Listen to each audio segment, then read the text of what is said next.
এ ডগা নয়, ওরা ইনভলভ এগুলোর মধ্যে, ডগা নিশ্চিত সব পুরনো গল্প। কোন ডিপার্টমেন্ট এই সমস্ত গোডাউন কনস্ট্রাকশনের যে site plan, design plan approve করেছে 2006-এর আগে, এরকম কোনো কপি কি আছে ওদের কাছে? ওয়েটল্যান্ড তো গভর্নমেন্টের ভাই, গভর্নমেন্ট তো কনজারভেশন সাইট বানিয়েছে, গভর্নমেন্টের কাজ কনজারভেশন সাইট প্রোটেক্ট করে সোকল কিডনি অফ কলকাতাতে রক্ষা করা। আমি কেন এনিমি হয়ে যাচ্ছি সব?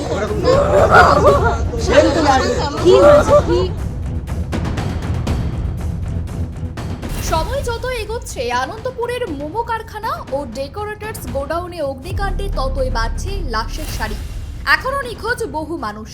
নিজেদের কাছের মানুষের সন্ধানে হন্যে হয়ে ঘুরছেন আত্মীয়রা। পুলিশ ইতিমধ্যে গ্রেপ্তার করেছে গোডাউনের মালিককে।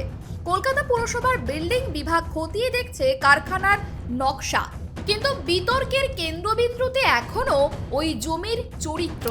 ঘটনার সূত্রপাত ঠিক কিভাবে হয়েছিল, এই জমির আমূল পরিবর্তন এবং কিভাবে একটি সংরক্ষিত জলাভূমি বাণিজ্যিক মরণ ফাঁদে পরিণত হলো তার পুঙ্খানুপুঙ্খ তথ্য আমাদের সামনে এনেছেন ক্যাপ্টেন বি পার্থসারথী, যিনি নিজেও ওই এলাকার বাসিন্দা। কোনো রাজনৈতিক কচকচানি নয়, বরং প্রশাসনিক নজরদারি এবং নিয়মের অবহেলার এক প্রামাণ্য দলিল এই প্রতিবেদন। ক্যাপ্টেন বি পার্থসারথীর বিস্ফোরক দাবি, 2018 সালে নাজিরাবাদ এলাকা ছিল সম্পূর্ণ সবুজ বা গ্রিন ফিল্ড। ছিল সারি সারি ঝিল, পুকুর এবং গাছপালা। 2024 সালের মধ্যে 80টিরও বেশি হ্যাঙ্গার তৈরি হয়েছে। 2019 সালের পর থেকে গোপনে শুরু হয় জলাভূমি ভরাটের কাজ। স্থানীয় প্রশাসনের নজর এড়িয়ে রাতারাতি বদলে যেতে থাকে জমির চরিত্র। 2018-এর কথা ওটা, যে ওখানটায় ওই নাজিরাবাদ ঝিল টিল বড় বড় এরকম আছে। তো আমাকে ভিজিবিলিটি ওটাই দেখানো হলো যে মানে ঝিলের পাশে মনোরম পরিবেশ থাকবে। আর আমি যখন কিনতে গেছিলাম ওখানে ব্যারেন ফিল্ড ছিল, শুধু কিছু খেজুর গাছ আর তাল গাছ ছিল, অ্যাবসলিউটলি গ্রিন ফিল্ড। আমি প্রমাণ করে দিতে পারবো এইসব গোডাউন অ্যাকচুয়ালি 2014-15 থেকে শুরু হয়েছে ম্যাসিভলি। পেরিফেরিটাই যে ওখানে দেখবেন গেলে একটা আর্ট অফ লিভিং গ্রুপের একটা মেডিটেশন সেন্টার আছে। গোডাউনটা যেখানে আগুন লেগেছে তার পিছনে এটা 2 স্টোরি বিল্ডিং আছে, ওটার এগেনস্টেও কিন্তু হাইকোর্টের অর্ডার আছে, ডেমোলিশন অর্ডার। নাজিরাবাদের বিধ্বংসী অগ্নিকাণ্ডের পর মঙ্গলবার সন্ধ্যায় ঘটনাস্থল পরিদর্শনে যান রাজ্যের পুর ও নগর উন্নয়ন মন্ত্রী তথা কলকাতার মেয়র ফিরহাদ হাকিম। সেখান থেকে তিনি দাবি করেন জলাভূমি ভরাট করে গোডাউনগুলি তৈরি হয়েছিল বাম আমলে। এই জলাভূমিটা এটা 2006 সালে তৈরি হয়েছে। তারপরে রামসে কনভেনশনের পরে জলাভূমির আইডেন্টিফিকেশন হয়েছে। সেই আইডেন্টিফিকেশনটা এখনো আমাদের কাছে নেই, কিন্তু ন্যাচারালি আমাদের এনভায়রনমেন্ট ডিপার্টমেন্ট বলতে পারবেন যে এই এলাকা বিন্যাস করে কতটা জলাভূমি সেটা একমাত্র এনভায়রনমেন্ট ডিপার্টমেন্ট বলতে পারবে, আমি বলতে পারবো। কিন্তু ক্যাপ্টেন বি পার্থসারথীর দাবি, পুলিশ, পঞ্চায়েত ও পরিবেশ দপ্তরকে বারবার অভিযোগ জানিয়েও মেলেনি কোনো স্থায়ী সমাধান। অর্থাৎ মেয়রের অভিযোগকে কার্যত নস্যাৎ করেন পাইলট। এমনকি 2006 সালের আগে গোডাউন তৈরির নথি প্রকাশ্যে আনার চ্যালেঞ্জ ছুড়ে দেন তিনি। যেগুলো হচ্ছে, আমি তো এখন adult and educated intellectually sound mind person, by প্রফেশনে পাইলট। আমার সামনে তো সব গল্প করে চলবে না, কোন আমল কি না, আমি তো চোখের সামনে দেখতে পাচ্ছি। আমি তো ওই এলাকার ভোটার হয়েছি, তা আমাকে কে বলবে এগুলো কবে থেকে হচ্ছে? আমি কারোর থেকে ব্রিফিং চাই না, because I have enough intellectual mind to understand what is happening. My documents, my study, my application, my complain will speak the truth.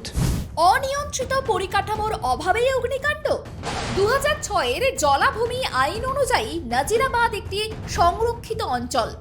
নিয়ম ভেঙে ঝিল, পুকুর ও বাগান ধ্বংস করে গড়ে উঠেছে একাধিক বাণিজ্যিক গোডাউন।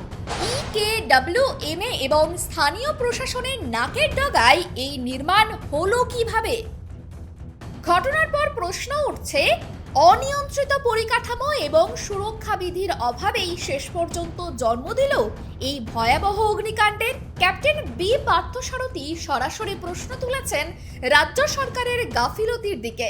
এইসব যে এমপ্লয়িগুলো যারা গভর্নমেন্টের স্যালারি নিয়ে মানে এই পোস্ট চাকরি করে জেনুইন রিপোর্ট প্রেজেন্টেশন করার জন্যে, কোর্টকে মিসলিড না করার জন্যে, গভর্নমেন্টকে মিসলিড না করার জন্যে, হাইয়েস্ট অফিসকে মিসলিড না করার জন্যে, তাদের উপরে কি কনস্টিটিউশনাল বা অ্যাডমিনিস্ট্রেটিভ অ্যাকশন হচ্ছে? কারণ কি, আমি যখন কোনো একটা জিনিস নিয়ে স্টেটমেন্ট দিয়ে দেবো অফিসিয়ালি ডকুমেন্টেশনে যে 2006-এর আগে হয়েছে, তাহলে আমাকে সয়েল টেস্ট করতে হবে, কনস্ট্রাকশনের মেটেরিয়াল টেস্ট করতে হবে, তাহলে আমাকে স্যাটেলাইট ইমেজ হিস্ট্রি দেখতে হবে, তাহলে আমাকে মৌজা ম্যাপের হিস্ট্রি দেখতে হবে, তাহলে আমার এই যে গোডাউনগুলি কনস্ট্রাকশন 2006-এর হয়েছে কোন দপ্তর বা কোন পিডাব্লিউডি বা ধরো কোন ফায়ার ডিপার্টমেন্ট বা ইলেকট্রিসিটি ডিপার্টমেন্ট বা রুরাল ডেভেলপমেন্ট ব্লক লেভেলের অফিস, কোন ডিপার্টমেন্ট এই সমস্ত গোডাউন কনস্ট্রাকশনের যে site plan, design plan approve করেছে 2006-এর আগে, এরকম কোনো কপি কি আছে ওদের কাছে? অগ্নিকাণ্ডের পেছনে কি রয়েছে নিরাপত্তার অভাব? সেই দাবিও করেন ক্যাপ্টেন বি পার্থসারথী। নিরাপত্তার অভাব। অগ্নি নির্বাপন দপ্তরের বৈধ এনওসি বা নকশা ছাড়াই চলছিল বিপুল বাণিজ্যিক কাজ। অভিযোগ, গোডাউনগুলিতে দেওয়া হয়েছে হাই ভোল্টেজ বিদ্যুৎ ব্যবস্থা। জলাভূমি ও খাল বুঝিয়ে যাতায়াতের রাস্তা তৈরি হওয়ায় দমকলও বাধার মুখে পড়ে। এর থেকে বাঁচতে প্রতিকার ও সমাধানের পথ কি? জলাভূমি আইনে 18, 19 ও 20 নম্বর ধারা অনুযায়ী অভিযুক্তদের বিরুদ্ধে দ্রুত আইনি ব্যবস্থা।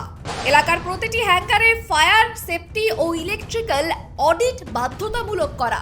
যে আধিকারিকদের নজরদারিতে নির্মাণ, তাদের বিরুদ্ধে বিভাগীয় তদন্ত, সংরক্ষিত এলাকার ভারসাম্য বজায় রাখতে বেআইনি কাঠামো উচ্ছেদ ও জলাভূমি পুনরুদ্ধার। চেইন অফ ইভেন্টটা যদি দেখা যায় ক্রিমিনালিটির, যে প্রত্যেকটা ইনফরমেশন ওই গোডাউন মাফিয়াদের কাছে চলে যাচ্ছে। কারা পাঠাচ্ছে? আমাদের মতো শিক্ষিত লয়াররা সমাজের, যারা ইকেডাব্লিউএমএতে বসে আছে। আমি চাই এই যতগুলো লোক আছে না এই দপ্তরগুলোতে, they has to be terminated, otherwise department change, transferred, incapable declare করতে হবে। অ্যান্ড গভর্নমেন্টকে এতগুলো মেজর রেভিনিউ লস করার জন্যে তাদের স্যালারি, গ্র্যাচুইটি থেকে কম্পেনসেশন নিতে হবে।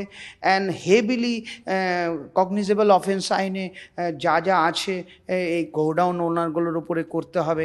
নাজিরাবাদের অগ্নিকাণ্ডের মৃত্যু মিছিলের পর কি প্রশাসন এখন জেগে উঠবে, নাকি যৌতুকক্রিয় হয়ে থাকবে ইস্ট কলকাতা ওয়েটল্যান্ডস? উত্তর দেবে সময়। ক্যামেরায় স্বপন রায়ের সঙ্গে সুকৃতি ভট্টাচার্যের রিপোর্ট, কেটিভি বাংলা, কলকাতা।